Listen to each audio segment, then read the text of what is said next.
Hindi ko siya masabi na sulit, pero mura kasi. Pero again, bibili ka ba ng ganun? 5 pesos lang siya. Sulit kaya to. Try din natin itong chicken dumpling. Magkano to? Kailan natin ito. So ito yung mga tatry pala natin. 30 pieces na siomai. Chicken dumpling na 200 grams. Pero ang konti niya lang. Siopaw na asado, 6 pieces. Maliliit lang siya.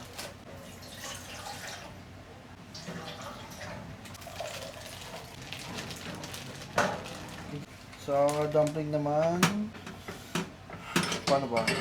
Hilera ko na din dito.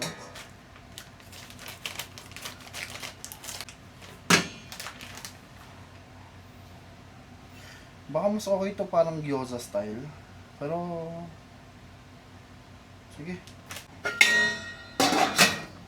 Pag medyo nag-i-steam na to, lipat natin sa kabila. Tapos dito tayo magluto ng fried siopaw ng dumpling na parang gyoza.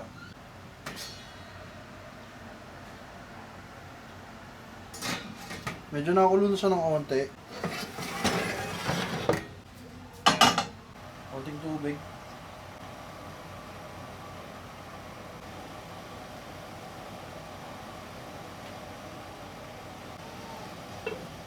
Okay, so medyo konti na lang yung tubig na to. Hindi ko alam kung maglalagay pa ba ako ng oil.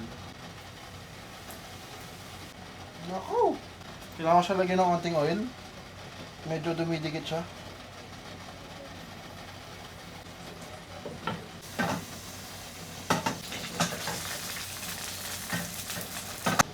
Okay, so medyo okay na.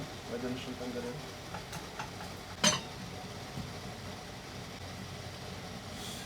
So, niluluto na pala natin yung siomai natin with onting tubig. At hintayin lang natin matuyo. Pwede na to. Ow!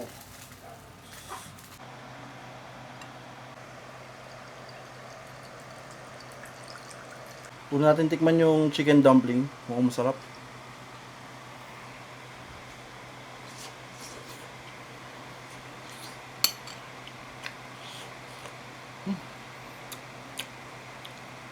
Wala siyang masyadong bite sa loob pero pwede na.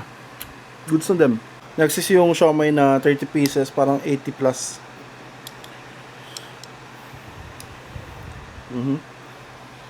Tikman natin.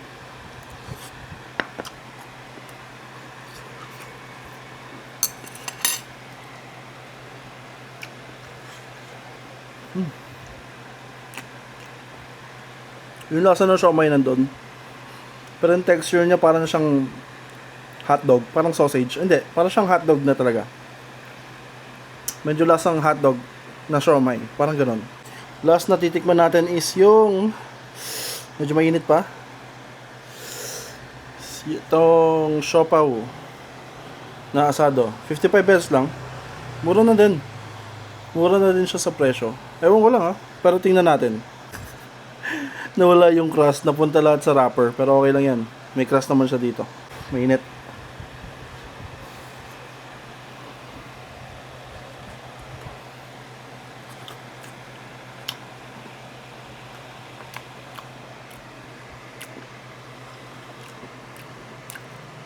Hindi ko alam.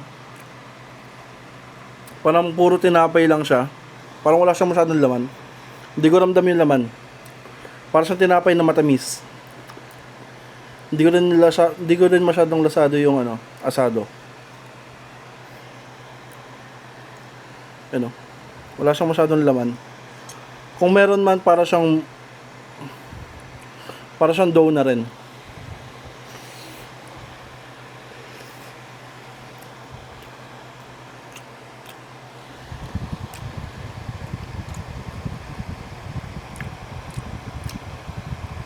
Sana lang naglagay sila ng sauce. Medyo okay pa pag may sauce. Yun lang.